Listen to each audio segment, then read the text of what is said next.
Vamos então abrir as portas e janelas para essa positividade, para essa luz, para esse divino.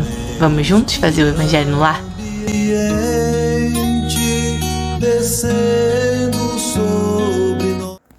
Olá, meus amigos, minhas amigas. Hoje vamos falar sobre o capítulo 16 do livro O Evangelinho segundo o Espiritismo, de Laura Bergalo. Esse capítulo, ele fala sobre as riquezas, sobre como Jesus fala sobre as riquezas materiais. E o capítulo se chama Não se pode servir a Deus e as riquezas. E aí a gente vai falar sobre uma série de passagens, da Bíblia que tratam sobre esse tema. E o primeiro trecho é de Lucas, capítulo 16, versículo 13. Está dentro do trechinho que fala de salvação dos ricos. E esse trecho fala: ninguém pode servir a dois senhores, porque ou odiará um e amará outro, ou se prenderá a um e desprezará o outro. Vocês não podem servir ao mesmo tempo a Deus e as riquezas. Já em Lucas, capítulo 18, versículos 18 a 25, e Marcos, capítulo 10, versículos 17 a 25, está escrito assim: Então aproximou-se dele um moço e disse: Bom mestre, que bem devo praticar para conseguir a vida eterna? Respondeu Jesus: Por que me chamas bom? Bom, só Deus o é. Se queres conseguir a vida, guarda os mandamentos. Que mandamentos? Perguntou o moço. Disse Jesus: Não matarás, não cometerás adultério, não roubarás, não darás falso testemunho, honra teu pai e tua mãe e ama teu próximo como a ti mesmo. E o moço respondeu: Tenho guardado todos esses mandamentos desde que cheguei à juventude.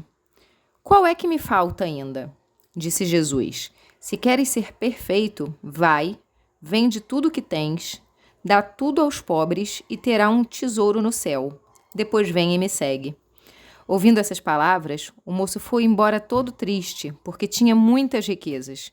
Jesus então disse aos seus discípulos: Em verdade lhes digo que é bem difícil que um rico entre no reino dos céus. Ainda uma vez lhes digo, é mais fácil um camelo passe pelo buraco de uma agulha do que um rico entre no reino dos céus. E aí a gente tem um outro trecho que fala sobre evitar a avareza, que é o trecho de Lucas, capítulo 12, versículos 13 a 21, que fala assim: Então, no meio da multidão, um homem lhe disse: Mestre, dize a meu irmão para dividir comigo a herança que nos cabe. E Jesus lhe respondeu: Ó homem, quem me designou para lhe julgar ou para fazer as suas partilhas? E disse ainda: Tenham cuidado de evitar toda a avareza, já que seja qual for a riqueza que o homem possua, sua vida não depende de bens que ele tem. Contou-lhes a seguinte parábola. Havia um homem rico, cujas terras tinham produzido extraordinariamente, e que ficava a pensar consigo mesmo: que vou fazer uma vez que já não tenho lugar para guardar tudo o que vou colher? Já sei o que farei. Demolirei os meus celeiros e construirei outros maiores, onde colocarei toda a minha colheita e todos os meus bens. E direi à minha alma, tens bens de reserva para muitos anos. Repousa, come, bebe e aproveita. Mas Deus, ao mesmo tempo, disse ao homem: Que insensato você é! Esta noite mesmo levarão sua alma. Para que servirá aquilo que você juntou? É o que acontece com aquele que junta tesouros para si próprio e que não é rico diante de Deus. Um outro trecho muito legal é de Jesus na casa de Zaqueu, que está em Lucas, capítulo 19, versículos 1 a 10, que diz assim: Tendo Jesus entrado em Jericó, passava pela cidade, e havia ali um homem chamado Zaqueu, chefe dos publicanos e muito rico, que tinha vontade de ver Jesus para conhecê-lo, mas não conseguia por causa da multidão, que já que era de estatura muito baixa, já que Zaqueu era muito baixo. Zaqueu era um cobrador de impostos, né? Por isso, correu à frente das pessoas e subiu numa árvore para vê-lo, uma vez que ele ia passar por ali. E aí, chegando lá, Jesus voltou a olhar para o alto, vendo Zaqueu em cima da árvore, e disse: Zaqueu, desce depressa, porque eu preciso que você me hospede hoje na sua casa. Zaqueu desceu imediatamente e recebeu com alegria. Vendo isso, todos começaram a comentar. Ele foi se hospedar na casa de um homem de má vida, um cobrador de impostos. Mas Zaqueu, pondo-se diante do Senhor, lhe disse: Senhor, eu dou a metade dos meus bens aos pobres. Se causei dano a alguém, seja no que for, e indenizo-o com o quádruplo. Ao que Jesus lhe disse: Essa casa recebeu hoje a salvação, porque ele também é filho de Abraão, visto que o Filho do Homem veio para procurar e salvar o que estava perdido. E também outra parábola bem legal é a parábola do mal rico, que começa assim. Havia um homem rico que se vestia ricamente, que se cuidava muito bem todos os dias. E havia também um pobre, chamado Lázaro, deitado à sua porta, todo coberto de feridas, que gostava muito de matar a fome com as migalhas que caíam da mesa do rico, mas ninguém as dava para ele, e os cães vinham lamber suas chagas, suas feridas, né? Ora, aconteceu que esse homem pobre morreu, e ele foi levado pelos anjos para junto de Abraão. O rico também morreu, e teve por túmulo, né, o inferno. Quando se encontrava nos sofrimentos, ele levantou os olhos e viu de longe Abraão e Lázaro junto a ele. E exclamando, disse o seguinte: Pai Abraão, tem de piedade de mim e manda-me Lázaro para que Lázaro molhe a ponta do dedo em água para me refrescar a língua, porque eu sofro de terrível tormento nessas chamas. E Abraão respondeu: Meu filho, lembra-te que você recebeste em vida teus bens e que Lázaro só teve males? Por isso agora ele está na consolação e você está no sofrimento. Além disso, existe para sempre entre nós e vocês um grande abismo, o que faz com que os que queiram passar daqui para aí não possam, como também ninguém pode passar daí, onde estás, para cá. E aí disse o rico: Então eu te suplico, pai Abraão, que o mandes à casa do meu pai, onde eu tenho 5 irmãos, para contar a eles essas coisas, a fim de que eles não venham para cá, para esse lugar de sofrimento. E aí Abraão respondeu: Eles têm Moisés e têm os profetas, que os escutem, né? Não, meu pai Abraão, disse o rico. Se algum dos mortos aparecer para eles, farão penitência, retrucou Abraão. Se eles não ouvem a Moisés, nem aos profetas, também não acreditarão, mesmo que um dos mortos ressuscite. E aí esse trecho está em Lucas, capítulo 16, versículos 19 a 31. Então, é importante que durante a nossa vida, né, nossa encarnação, a gente pense e repense como é que a gente vive em relação às nossas riquezas materiais e a gente entenda a nossa espiritualidade e como que a gente conduz a nossa vida, né, para que a gente tenha uma vida espiritual plena também. Outra parábola que também fala sobre essa questão da vida material versus a vida espiritual é a parábola dos talentos. Que começa assim: O Senhor age como um homem que, tendo que fazer uma longa viagem fora de seu país, chamou seus empregados e lhe entregou seus bens. Depois de dar 5 talentos para um, 2 para outro e 1 para outro, cada um, segundo a sua capacidade, partiu imediatamente. E aqui é importante a gente entender que talento era o nome de uma moeda antiga da Grécia e de Roma, tá? Então, ele deu os talentos e partiu imediatamente. E aí, o que recebeu 5 talentos saiu, negociou com o dinheiro e ganhou outros 5. O que recebeu 2 também ganhou outros 2. E o que recebeu apenas 1 cavou um buraco na terra e nele escondeu o dinheiro de seu patrão. Passado um tempo, o patrão voltou e pediu que lhe prestassem contas. Veio o que tinha recebido 5 talentos, lhe apresentou outros 5, dizendo: Senhor, olha, o senhor me entregou 5 talentos, aqui estão, além desses, mais 5 que eu ganhei. E aí lhe respondeu o amo: servidor bom e fiel. Uma vez que foste fiel em pouca coisa, te confiarei muitas outras. Compartilha da alegria do teu senhor. Por sua vez, o que tinha recebido 2 talentos e apresentou-se e disse: Senhor, me entregaste 2 talentos, e aqui estão, além desses, outros 2 que ganhei. O patrão lhe respondeu: Bom e fiel servidor, uma vez que lhe foste fiel em pouca coisa, te confiarei muitas outras. Compartilha da alegria do teu senhor. E aí veio depois o que recebeu apenas 1 talento, e aí disse: Senhor, sei que és um homem severo, que colhes onde não semeaste e de onde nada plantaste. Por isso, como te temia, escondi o teu talento na terra. Aqui o tens, devolvo o que te pertence.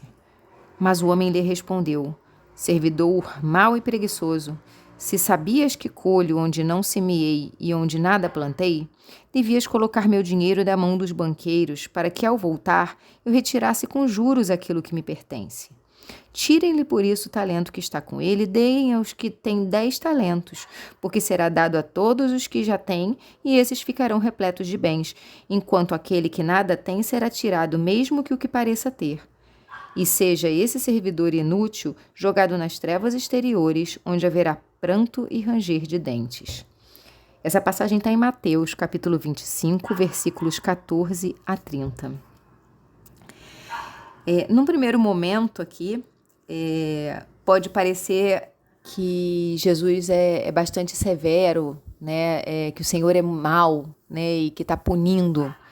Mas, na verdade, os talentos aqui, eles são muito comparáveis aos nossos dons, né? Aos nossos presentes recebidos por Deus, a tudo aquilo que a gente deve desenvolver aqui nessa nossa encarnação, né? A tudo aquilo que Deus deu de oportunidade para que nós possamos trabalhar, que nós possamos desenvolver na nossa vida.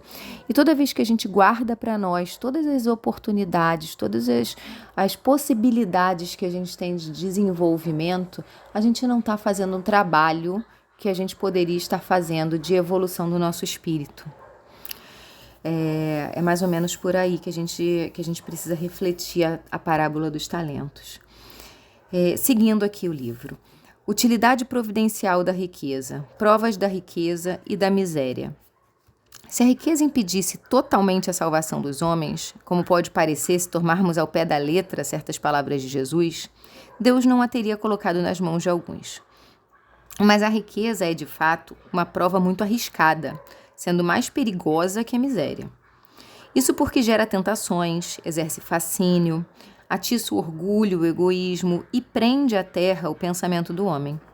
Todas essas dificuldades impostas pela riqueza, entretanto, não fazem com que ela seja um impedimento à salvação. Tudo vai depender da maneira como ela for usada. Quando Jesus disse ao moço que vendesse tudo o que possuía e o seguisse, quis apenas mostrar que o apego aos bens terrenos é um obstáculo à salvação. Quis mostrar que não basta seguir certos mandamentos, que não basta apenas não fazer o mal, mas que é preciso fazer o bem também.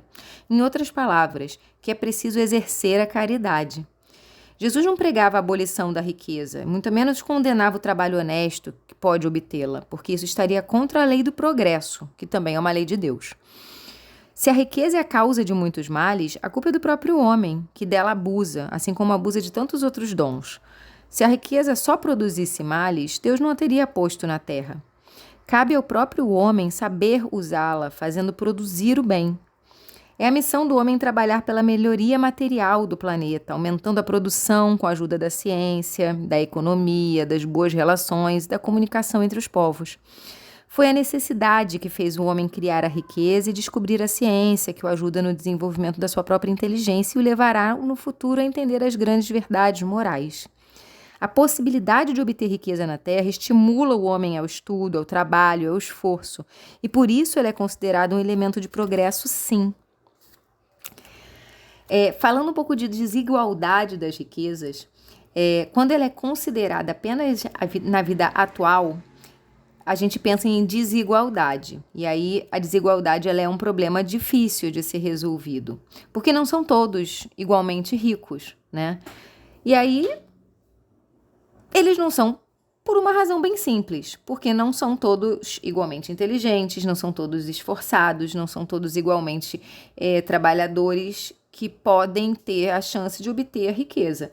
Também não são igualmente sóbrios, não são igualmente previdentes para conseguir conservar aquelas riquezas que obtiveram. Se a gente dividisse toda a riqueza que a gente tem no mundo hoje de forma igual para todos, aconteceria o seguinte: a cada um caberia uma parte muito pequena e insuficiente. Pela diferença de caráter, pela diferença de aptidões dos homens, em pouquíssimo tempo já haveria de novo as diferenças que tem hoje. E se todos se achassem com o sustento garantido, não iriam se esforçar tudo o que podem e mais. Sem a possibilidade de obter riquezas diferenciadas, os homens não teriam o estímulo necessário para criar e trabalhar pelas grandes descobertas e pelos empreendimentos que levam ao bem comum. Se todos soubessem que não tem a chance de obter mais riquezas, né? Se a cada um somente tivesse a possibilidade de ter aquela riqueza padrão, igual, né? As pessoas não se esforçariam para conquistar mais coisas e assim também obter mais conhecimento, também ter aquela evolução necessária. Mas então por que Deus concede a riqueza a pessoas que não usam para praticar o bem? Porque também cabe ao homem decidir que caminho tomar, que é o livre-arbítrio. E por isso que ele tem esse livre-arbítrio. A prática do bem não deve ser uma imposição de Deus, mas o resultado dos esforços e da vontade de cada um. A riqueza é uma maneira de Deus experimentar o homem, sendo também um poderoso meio de ação para o progresso. Por essas razões, é incessantemente deslocada. Assim, todos a possuem em algum momento ao longo das muitas encarnações, cada um tendo a oportunidade de exercitar seu uso e mostrar que sabe usá-la. Então, numa encarnação eu posso ter muito dinheiro, em outra encarnação eu posso não ter dinheiro quase nenhum, e eu vou aprendendo a lidar, ora sendo muito rica, ora não tendo quase nada, e aí são provas muito diferentes, né? A prova da caridade, a prova da humildade. Então, o rico de hoje pode ser o pobre de outras vidas, e o pobre de hoje pode ser alguém que já foi ou que vai virar o rico. E a riqueza é para os outros a prova de caridade e da abnegação, assim como a pobreza é para quem passa por ela a prova de paciência, de resignação. Dessa forma, se considerarmos o conjunto das existências corpóreas, a gente vê que tudo se equilibra com justiça. A origem do mal não está na riqueza, mas está no orgulho, no egoísmo. Todos os abusos acabarão quando os homens se regenerarem pela lei da caridade. Então, o tema riqueza, né, o tema bens materiais, ele gera muitas discussões, ele gera muitos pontos de vistas para a gente refletir, para a gente discutir. Então, alguns dos ensinamentos desse capítulo, os espíritos deixaram para a gente aqui. 1. O homem só possui verdadeiramente aquilo que leva com ele depois de desencarnar, e ninguém pode tirar dele, que é a inteligência, os conhecimentos e as qualidades morais. 2. Essas virtudes são as riquezas que a gente deve realmente nos preocupar em acumular. 3. Uma boa situação espiritual não pode ser comprada de forma nenhuma. Ela deve ser conquistada através da prática do bem. 4. Os bens da terra pertencem a Deus, que distribui seu usufruto da forma que melhor considera. 5. As riquezas legítimas são aquelas conseguidas através do esforço e do trabalho honesto, sem causar dano a ninguém. 6. Ao homem não é dado abusar da riqueza, nem usá-la somente na satisfação dos seus sentidos e do seu orgulho, pois isso anularia o mérito do seu esforço e do seu trabalho. 7. O mandamento "amai-vos uns aos outros" e a prática da caridade devem sempre orientar o homem no emprego da sua riqueza. 8. A preocupação com o aperfeiçoamento moral deve ser infinitamente mais importante que a preocupação com o bem-estar material. 9. O homem é somente administrador dos bens que Deus colocou em suas mãos e deverá prestar contas de seu uso. 10. Usar bem a riqueza significa usá-la para o bem dos outros e que usá-la mal significa aplicá-la somente para a própria satisfação. 11. As riquezas podem e devem ser aplicadas para o bem geral, e a esmola não é a melhor maneira de fazer isso. 12. O amor aos bens terrenos é um dos maiores obstáculos ao adiantamento moral e espiritual. 13. O rico deve dar sem ostentação e o pobre deve receber sem baixeza. 14. Esbanjar riquezas não é demonstração de desprendimento, mas sim de descaso e de indiferença. 15. O desapego aos bens terrenos está em servir-se deles em benefício dos outros e não apenas em benefício próprio, além de conformar-se com a sua eventual perda. 16. Devemos saber viver sem riqueza quando não a possuímos, empregá-la de forma útil quando a possuímos e saber sacrificá-la quando necessário. 17. Devemos saber contentar-nos com pouco. E, por fim, 18. Todos têm o legítimo direito de deixar bens para seus herdeiros, porque Deus pode tirá-los assim, se assim julgar conveniente. Pessoal, que capítulo bacana, quantos ensinamentos a espiritualidade deixa pra gente, como Jesus Cristo é misericordioso, bondoso e nos ensina o caminho das pedras para a gente ter uma vida feliz, uma vida mais leve. Muito obrigada pela presença de vocês e até a próxima. Um abraço.